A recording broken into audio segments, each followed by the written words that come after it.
धृष्टकेतुश्चेकितानः काशीराजश्च वीर्यवान् पुरुजित् कुन्तिभोजश्च शैब्यश्च नरपुंगवः। धृष्टकेतुः दृढ़ कर्तव्य, चेकितानः जहां भी जाए वहां से चित्त को खींचकर इष्ट में स्थिर करना, काशीराजः काया रूपी काशी में ही वो साम्राज्य है, पुरजित स्थूल सूक्ष्म और कारण शरीरों पर विजय दिलाने वाला पुरुजित, कुंती भोजः कर्तव्य से भव पर विजय, नरों में श्रेष्ठ शैव्य अर्थात सत्य व्यवहार। युधामन्युश्च विक्रान्तः उत्तमौजाश्च वीर्यवान् सौभद्रो द्रौपदेयाश्च सर्व एव महारथाः।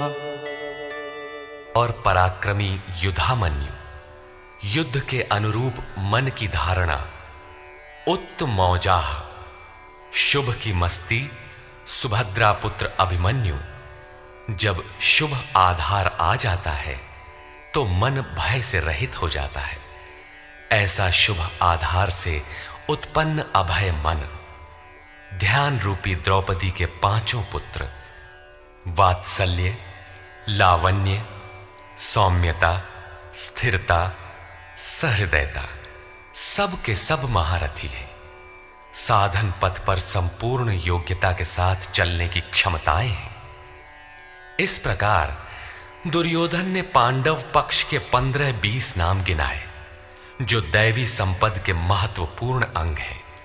विजातीय प्रवृत्ति का राजा होते हुए भी मोह ही सजातीय प्रवृत्तियों को समझने के लिए बाध्य करता है।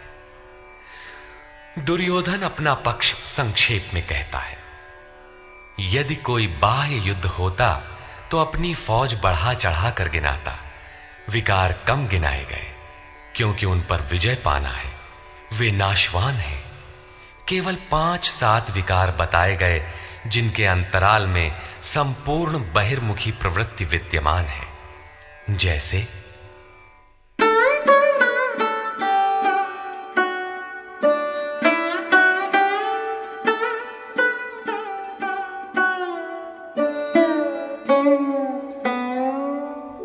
अस्माकं तु विशिष्टाये तान्निबोध द्विजोत्तम नायका मम सैन्यस्य संज्ञार्थं तान् ब्रवीमि ते।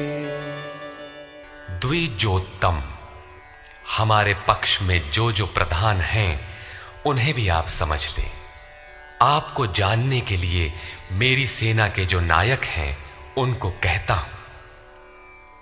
बाह्य युद्ध में सेनापति के लिए द्विजोत्तम संबोधन असामयिक है।